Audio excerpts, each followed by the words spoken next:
এটাই আছে আমার রাখি বন্ধনের গিফট। গিফটটা তোমাদেরকে দেখাচ্ছি। গিফট দেখতে হলে তার আগে তো রাখি বন্ধন উৎসবটা দেখতে হবে না। এখন আমি রাখি বাঁধার জন্য প্রস্তুত হয়ে গেছি। বেশি কোনো ব্যবস্থা করতে পারিনি, যেহেতু বাইরে থাকি কি ব্যবস্থা করব। তারপরে এ স্যার তো আবার মিষ্টি টিষ্টি তেমন কিছু বেশি খায়নি। যাই হোক, রাখিটা বাঁধাই মূল কথা। এই যে রাখিটাকে বেঁধে দিলাম স্যারের হাতে। স্যার বলতে ব্যাংকের ম্যানেজার, আমার ভাইয়ের বয়সী হবে। বাড়িতে থাকলে আমি আমার ভাইকে ডাকতাম রাখি বাঁধার জন্য, কিন্তু বাড়িতে নেই, বাইরে আছি, কিছু করার নেই। আমার তরফ থেকে, আমার মন থেকে, অন্তর থেকে আমার ভাইয়ের জন্য থাকলো রাখি বন্ধনের শুভেচ্ছা, এবং আমার সকল ভাই বোনেদের জন্য থাকলো রাখি বন্ধনের শুভেচ্ছা ও ভালোবাসা। আরও এক দুজন দাদা এসেছিল, তাদেরকে বেঁধে দিয়েছি, তারা চলে গেছে।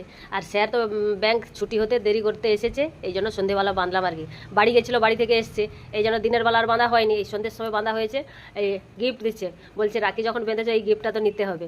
এই যে গিফট দিয়েছে, দেখা যাক কী গিফট দিয়েছে, আমি তো দেখিনি। যাই হোক, গিফট বলছে সামান্য গিফট। সামান্য কি, এইটুকু যে উপহার দিয়েছে এটাই যথেষ্ট। এইবার তোমাদেরকে গিফটটা দেখাই। জীবনে কত জামা কাপড় ছেঁড়া হবে, ও ভালো মন্দ দেখলে তো আর হবে না।